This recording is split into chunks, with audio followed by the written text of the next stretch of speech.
কিন্তু বাংলাদেশের জনগণ থাকবে। যে সমস্ত উপদেষ্টাদেরকে আপনি বিদেশ থেকে হায়ার করে এনেছেন তারা অনেকেই বিদেশে চলে যাবে, কিন্তু বাংলাদেশের সাধারণ মানুষ বাংলাদেশে তাদের থাকতে হবে, আমাদের বাংলাদেশে থাকতে হবে। সুতরাং আমাদের বাংলাদেশে থাকাটাকে আপনি মেহেরবানি করে অনিরাপদ করবেন না। আমাদের বাংলাদেশে থাকাটাকে আপনি আমাদেরকে নিরাপত্তাহীনতার মধ্যে ফেলে দেবেন না।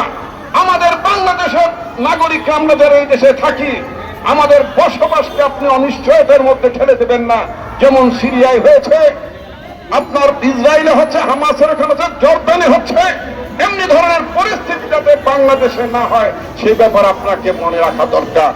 আপনার উচিত ছিল বাংলাদেশের রাজনৈতিক দলগুলো, এখন তো কোনো পার্লামেন্ট নাই, আপনি অন্তর্বর্তীকালীন সরকার, কিন্তু আপনি কতদিনের জন্য সরকার, কতদিনের জন্য ক্ষমতা আছেন? রোজ কিয়ামত পর্যন্ত আপনার সরকারের কোনো সীমা নাই। আপনাকে তো যেতে হবে একটা সময়, আপনার সরকারের মেয়াদ একটি সময় শেষ হতে হবে। কিন্তু আপনি আপনার সরকার যদি মনে করে থাকে তারা যা ইচ্ছা তাই করবেন, যে কোনো নীতি গ্রহণ করবেন। আজকের অনুষ্ঠানের সভাপতি এখানে একটি কথা তুলেছেন, ইলন মাস্কের আপনার স্টারলিংকের সংযোগের কথা বলেছেন।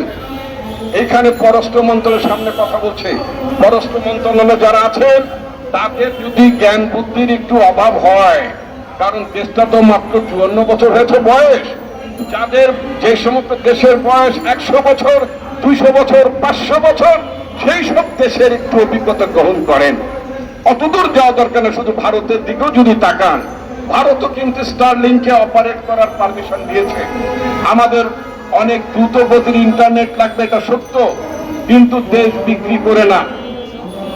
আমাদের দ্রুত গতির ইন্টারনেট লাগবে, দেশকে নিরাপত্তাহীনতার মধ্যে ঠেলে দিয়ে নয়, এটা একটু বুঝতে হবে।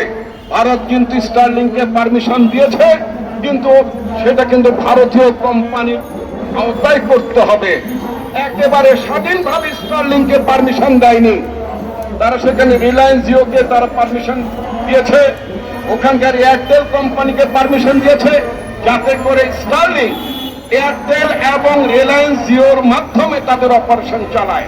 আর বাংলাদেশে স্টারলিং ডাইরেক্ট অপারেশন চালাবে, এখানে অন্য কোনো কিছু নাই। অর্থাৎ স্টারলিং এখানে কি করলো, এখানে স্টারলিং কোন তথ্য নিয়ে যাবে, কিভাবে নজরদারি করবে, কোথায় কোন উস্কানি দেবে, এটা কিন্তু আমরা জানি না।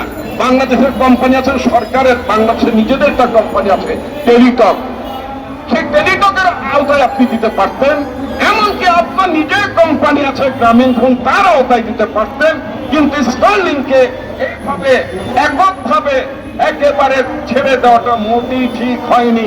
সুতরাং চুক্তি সংশোধন করুন, স্টারলিংকে অপারেশন করতে আমাদের কোনো আপত্তি নাই, কিন্তু সেটা বাংলাদেশি কোম্পানির মাধ্যমে অপারেশন করতে হবে।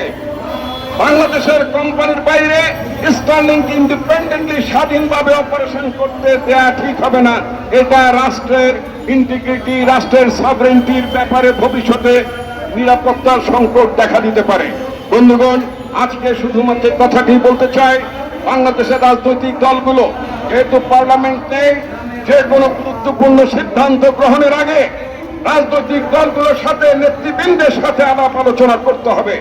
আপনি একটি জাতীয় ঐক্যমত কমিশন গঠন করেছেন, প্রয়োজন বোধে জাতীয় ঐক্যমত কমিশনের মাধ্যমে গুরুত্বপূর্ণ ইস্যুগুলো তুলে সেখানে রাজনৈতিক দলের সাথে আলোচনা করে নিষ্পত্তি করুন।